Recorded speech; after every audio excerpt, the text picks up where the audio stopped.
అమెరికాలో దుండగుడు జరిపిన కాల్పులకు బలైన వంశీరెడ్డి మృతదేహం అతని స్వగ్రామమైన వరంగల్ అర్బన్ జిల్లా వంగపహాడ్కు చేరుకుంది.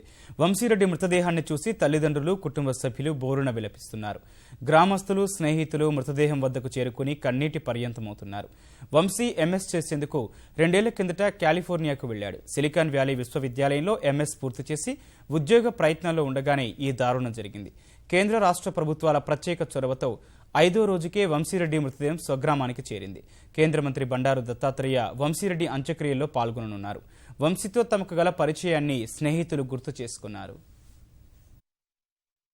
ముఖ్యంగా ట్రంప్ ఒక డెసిషన్ తర్వాత పోయే వాళ్ళే చాలా తక్కువ, బట్ అట్లీస్ట్ పోయిన వాళ్ళకైనా భద్రత కల్పించాల్సినటువంటి బాధ్యత ఆ యూనివర్సిటీస్ మీద ఉంది, ఆ యొక్క ప్రభుత్వం మీద ఉంది. ఖచ్చితంగా భారత ప్రభుత్వం కూడా ఈ విషయంలో ఆలోచన చేయాలి.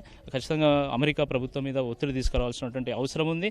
విద్యార్థులు కూడా మనకు అవసరమైతేనే అమెరికాకు వెళ్ళాలి అనే ఒక ఆలోచన కూడా చేయాలి. ఎందుకంటే ఈరోజు అన్ని కోర్సెస్ భారత్లో అవైలబుల్గా ఉన్నాయి. మంచి యూనివర్సిటీస్ ఉన్నాయి, ఐఐఎమ్స్ ఉన్నాయి, వెట్స్ పిలానీ ఉంది, ఐఐటీస్ ఉన్నాయి, చాలా మంచి యూనివర్సిటీస్ ఉన్నాయి. ఇక్కడ కూడా మనకు నాణ్యమైనటువంటి విద్య దొరుకుతున్నటువంటి ఈ సందర్భంలో ఏదో అమెరికా పోతేనే ఒక మంచి ఉద్యోగం వస్తుంది అనే ఒక భావన కూడా వదులుకోవాల్సినటువంటి అవసరం ఉందని నాకు అనిపిస్తుంది. 2011 నుంచి 2013 వరకు సినిమాలకు వెళ్ళడానికి ప్రయత్నించి తర్వాత తన స్నేహితులందరూ అమెరికాకు వెళ్ళే ఆలోచనతో ఈయన కూడా తన లక్ష్యాన్ని మార్చుకొని అమెరికాకి వెళ్ళిపోయాడు. 2013 తర్వాత మళ్ళీ ఇంకొక ఆలోచన అంటే ఈ రోజులలో అమెరికాకు వెళ్ళాలంటే ఒకటిసారి రెండోసారికి ఎప్పుడు కనీసం 3-4 ప్రయత్నాలు చేసినా ఒకటి రాదు. మా అల్లునికి ఒకటే ఫస్ట్ టైమే సిలికాన్ వ్యాలీ మంచి యూనివర్సిటీలో వచ్చిందండి.